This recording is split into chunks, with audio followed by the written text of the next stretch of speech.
que é para você ler? Bom, em princípio, assim, toda a grande literatura universal, todinha. Porque esses são os elementos que você vai ter para dialogar com pessoas que são capazes de dialogar nesse nível. Não são pessoas que têm toda a constelação dos análogos criados pela literatura universal, está tudo à disposição dela. E ela, portanto, se absorveu isso corretamente, ela sempre sabe o que está se passando. Não que ela tenha uma explicação científica porque está se passando, não, mas ela tem a linguagem analógica necessária para falar. E é em cima dessa linguagem analógica que se constrói todo o conhecimento científico, filosófico possível da alma humana. Então, este é o único ponto no livro do padre Antonin Saint-Hilaire que eu discordei. Quando ele diz que não é para ler muitos romances. Muito bem, ele está escrevendo para quem? Para pessoas que tiveram educação secundária francesa, onde já adquiriram toda a leitura dos clássicos. Então, se você está empenhado já num trabalho intelectual definido, por exemplo, agora você é um historiador, por exemplo, ou você é um cientista político, está fazendo algum trabalho aí, então é claro, você tem que se concentrar no seu trabalho e a leitura dos romances pode ser postergada. É disso que ele está falando. Mas na situação social brasileira, nós temos que prover a nós mesmos a cultura literária que a escola não nos deu. A escola nos deu antes uma deseducação, então nós mesmos temos que ir atrás. Eu não considero que as dicas que eu dei no começo sejam suficientes.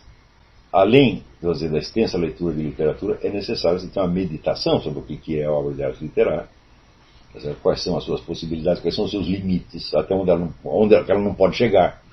Tá certo? E para isso você vai ter que ler aí os grandes críticos e teóricos da literatura, pessoas que meditaram sobre a literatura, mas com a condição de que sejam pessoas que o fizeram com plena seriedade moral. Porque também existe nesse meio um monte de diletantes. Tá? A própria aquisição de cultura literária pode se tornar, vamos dizer, apenas uma atividade prazerosa, lúdica, tá certo? Que não vai penetrar profundamente na alma do sujeito, mas que é algo que o encanta, que ele gosta de fazer. Então, são aquelas pessoas viciadas em ler obras literárias, mas que você vê que nada se incorporou realmente. Aquilo é usado apenas para brilhar um pouquinho no meio social, ou às vezes não é usado nem para isso, virou apenas um vício. Então, é claro que esta não é a finalidade da literatura. Porque se você acha que Dante escreveu a Divina Comédia, ou que Dostoiévski escreveu Crime e Castigo, tá certo? Só para sua diversão, então você não está entendendo absolutamente nada. Porque tudo que eles estão falando ali é mortalmente sério. São as situações extremas da alma humana, né? Então, se você não conseguiu viver essas situações extremas imaginariamente com a devida profundidade e seriedade, então você não aprendeu nada.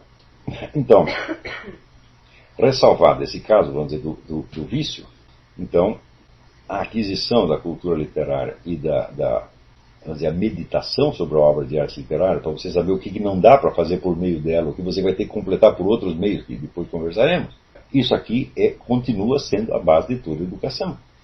Então, sempre que me perguntar o que eu devo ler, eu digo, você deve ler toda a grande literatura primeiro.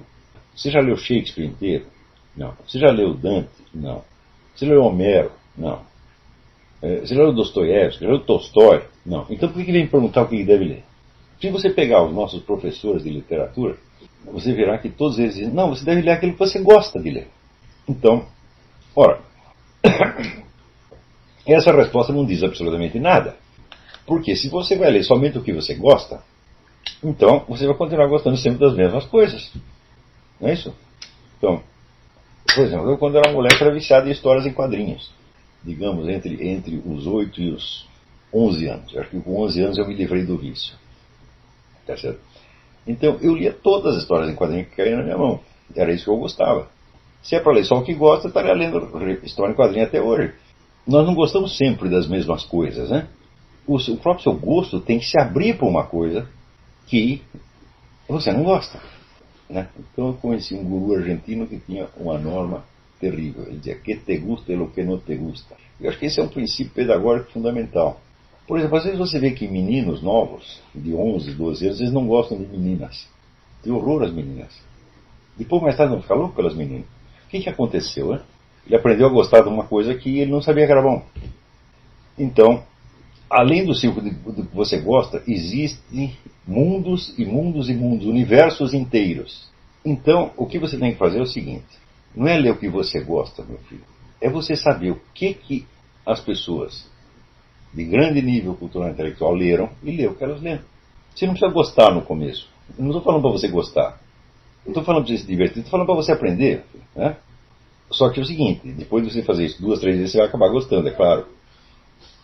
Então, também outra coisa que eu me lembro de ter falado no começo, é que você aprender a organizar a bibliografia de um assunto, de uma área de conhecimento que você vai estudar, é até mais importante do que você ler os livros que estão listados na bibliografia. Porque a bibliografia vai te dar a forma do conjunto da coisa, e vai te dar informação básica sobre cada obra e das articulações entre elas.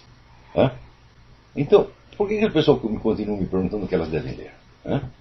A resposta já está completamente dada nessas dicas aqui. Né? Com essa sorte extraordinária que nós temos de que tem no nosso país a melhor história da literatura que alguém já fez no mundo, que é a história da literatura ocidental do Otto Maria Carpo. Esse é um tesouro. Né? O que não tem nada que se pareça com isso no mundo inteiro.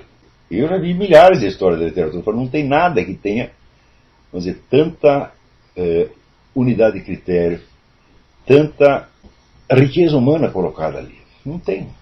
Então, esse é o caminho das pedras. Você lê a história da literatura ocidental do Otto Maria Carpo, lê os livros que estão lá, faz a sua lista.